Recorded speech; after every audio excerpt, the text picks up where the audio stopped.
On this day in 1977, Alfie Conn signed for Celtic. The signing of Alfie Conn from Tottenham Hotspur on the 1st of March 1977 caused a sensation in Scottish football. It was unheard of in the modern era for a player to cross the Glasgow divide, but in the early days of the game there were several high-profile players who turned out for both Celtic and Rangers. Tom Dunbar, brother of one of Celtic's original players and later director Mick Dunbar, was possibly the first.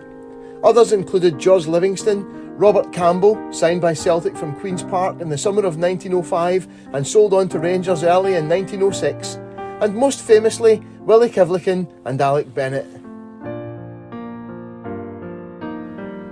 Contrary to popular mythology, there was no swap deal for Kivlikin and Bennett, with the two playing together for a single season at Celtic before Bennett crossed the river in 1908.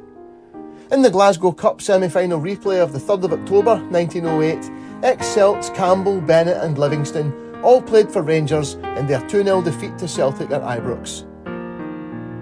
The last player before Alfie Conn to cross the Great Divide was Tully Craig, who was deemed surplus to requirements by Willie Maley and sold to Alloa in 1922, then was snapped up by Rangers a year later, where he spent the next 12 years and won 8 caps for Scotland.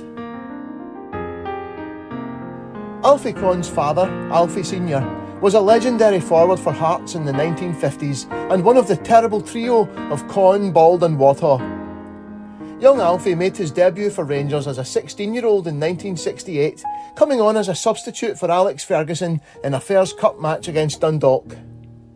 In an era dominated by Celtic, he won the European Cup Winners' Cup in 1972 and scored against Celtic in their 3-2 win in the 1973 Scottish Cup final. In what was to become a recurring theme, Conn did not have a great relationship with Jock Wallace and was sold to Spurs in 1974, where he won 2 Scotland caps. Unfortunately, one of them was in the 5-1 defeat to England at Wembley in 1975. Conn was a hugely popular figure at White Hart Lane, but a combination of injuries and a poor relationship with manager Keith Birkinshaw saw him transfer listed, and Jock Stein snapped him up amidst talk that he could be set for a return to Ibrox. The Daily Record reported on the 2nd of March 1977, "Former Rangers star Alfie Conn last night signed for Celtic in what will be the most talked about signing since the war. Parkhead manager Jock Stein went to White Hart Lane last night to buy Conn from Spurs in a £65,000 deal, and it means that Scottish internationalist Conn is the first player in nearly 50 years to play for both members of the old firm." The biggest factor in Conn joining Celtic was Jock Stein.